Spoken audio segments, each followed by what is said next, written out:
Une chambre d'hôpital baignée dans une lumière d'après-midi déclinante. Le bruit rythmé d'un moniteur cardiaque en fond. La caméra est fixée sur les dalles du plafond, banales, avec leurs petites imperfections. La voix est calme, un peu éraillée par la fatigue, mais habitée par une curiosité vibrante.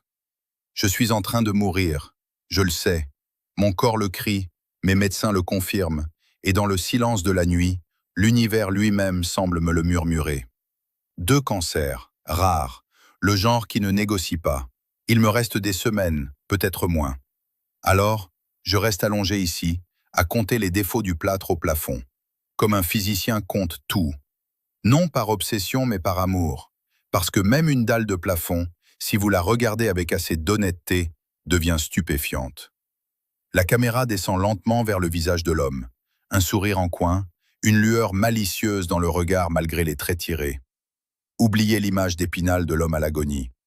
Certains appellent leur avocat, d'autres se réfugient dans la Bible ou le whisky. Moi, je saisis une question. C'est mon plus grand défaut et ma joie suprême. Au seuil de l'inconnu, je ne ressens pas de peur. Je ressens une curiosité insupportable, presque embarrassante. Qu'est-ce que tout cela signifie? Les atomes, les étoiles, les rires, les 70 ans de tâtonnement sur cette planète magnifique. Et cette question que j'ai esquivée toute ma vie dans mes conférences. Dieu existe-t-il? L'image passe à des archives en noir et blanc, Los Alamos, des schémas de particules, des explosions de lumière. Vous allez me dire, pourquoi t'écouter, toi, un physicien, parler du divin? C'est la bonne question. Gardez ce scepticisme, il est plus précieux que n'importe quelle réponse. Mais sachez ceci, j'ai passé ma vie à traquer comment la réalité fonctionne vraiment, pas comment on voudrait qu'elle soit. J'ai vu ce que la connaissance pure peut déchaîner à Los Alamos. J'ai prouvé, avec un simple verre d'eau glacée, comment une institution comme la NASA peut s'aveugler par peur de la vérité lors de la catastrophe Challenger. J'ai eu tort, magnifiquement, humiliant tort, souvent. Et j'ai appris que l'erreur n'est pas une défaite, c'est le moteur de la compréhension. Alors, ce que je vous apporte aujourd'hui, ce n'est pas de la théologie. C'est une enquête radicale, une honnêteté qui ne flanche pas, même ici, même maintenant. Scène. Le physicien manipule un verre d'eau sur sa table de nuit. Il regarde les bulles remonter à la surface, fasciné par leur mouvement brownien. Commençons par là. La plupart des gens posent mal la question. Quand on demande « Dieu existe-t-il ?», l'esprit humain dessine immédiatement une image spécifique.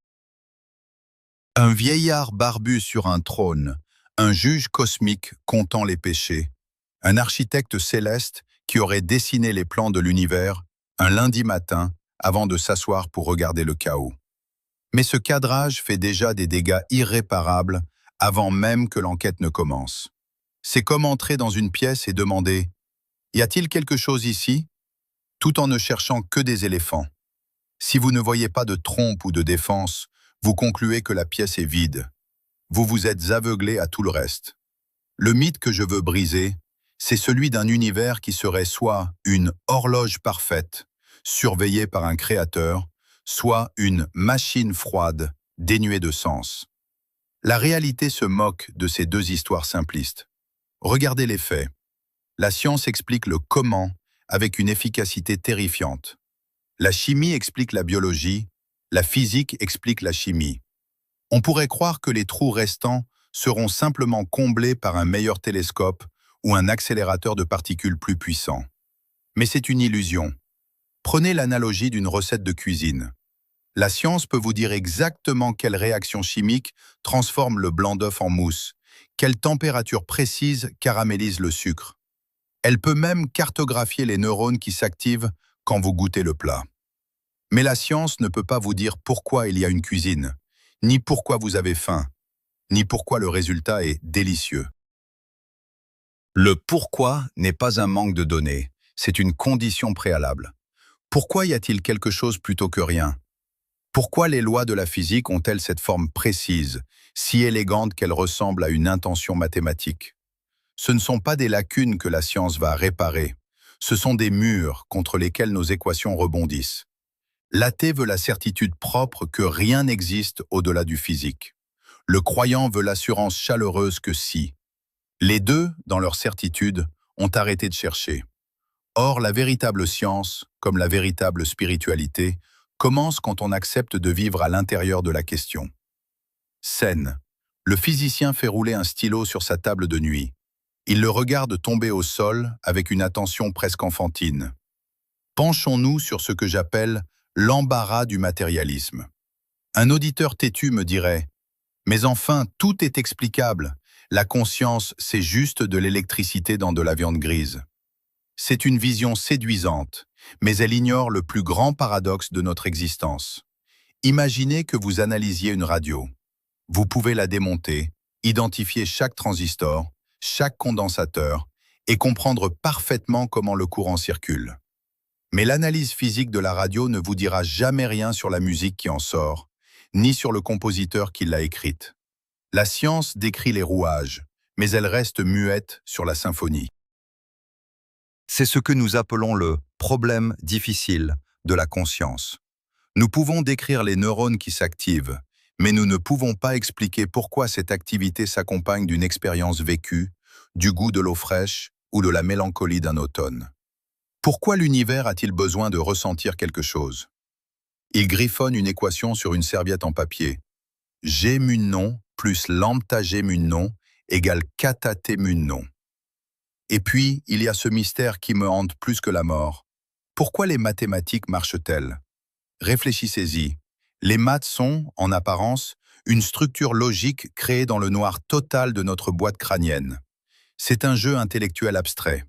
Et pourtant, quand nous sortons de notre tête pour regarder le cœur d'un atome, nous découvrons que la réalité physique obéit à ces règles avec une précision surnaturelle. C'est comme si vous inventiez une langue imaginaire dans votre chambre pour le plaisir, et qu'en sortant dehors, vous découvriez que les arbres, les nuages et les étoiles parlent précisément cette langue. Pourquoi l'univers est-il mathématique? Pourquoi des symboles tracés sur un tableau correspondent-ils au comportement de particules nées des milliards d'années avant nous? Cela suggère que l'esprit et la matière ne sont peut-être pas deux royaumes séparés, mais les deux faces d'une même pièce. Comprendre l'univers, c'est peut-être participer à quelque chose qui était déjà en train de se comprendre lui-même.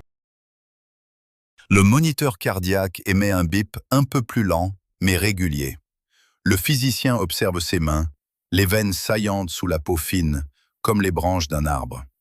Quand j'étais un jeune homme arrogant, je pensais que la science finirait par fermer toutes les grandes portes.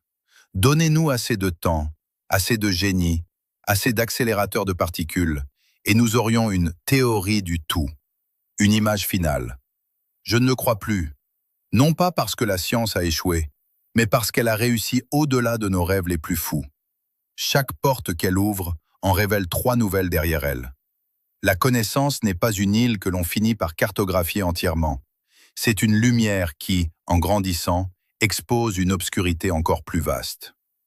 Voici le paradoxe qui devrait vous donner le vertige. Nous sommes régis par la seconde loi de la thermodynamique, l'entropie. Elle dit que tout, absolument tout, tend vers le désordre et le froid.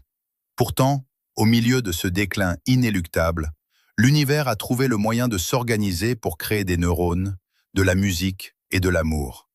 C'est comme si vous jetiez les pièces d'une montre en l'air et qu'elles retombaient en marquant l'heure exacte. La barrière est là.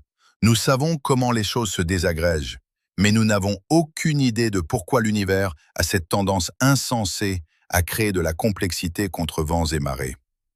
Il regarde par la fenêtre. Le ciel est maintenant d'un bleu profond, presque noir. Mon ami me disait souvent que la force d'une idée se mesure à la force avec laquelle on essaie de la briser, pas à l'éloquence avec laquelle on la défend. J'ai essayé de briser l'idée qu'il y avait un sens. J'ai poussé contre elle avec toute la rigueur du calcul stochastique et de la mécanique quantique. Et pourtant, il reste ce résidu, ce silence à la lisière de nos équations. Ce n'est pas un vide terrifiant, c'est une profondeur magnifique. La limite de ma connaissance n'est pas une défaite, c'est l'endroit où commence la véritable révélation. Je ne crains pas l'obscurité qui vient, car c'est là que se cachent les questions les plus riches. Si l'univers était totalement explicable, il serait mort. C'est le mystère qui le maintient vivant. Scène. La lumière dans la chambre est maintenant d'un orangé profond, presque irréel. Le physicien ferme les yeux un instant, une expression de paix absolue sur le visage. Le moniteur cardiaque n'est plus qu'un murmure rythmique en fond. On me dit qu'il me reste peu de temps. Quelques jours, peut-être une semaine si je me montre têtu, et je l'ai toujours été. Mais je n'ai pas peur.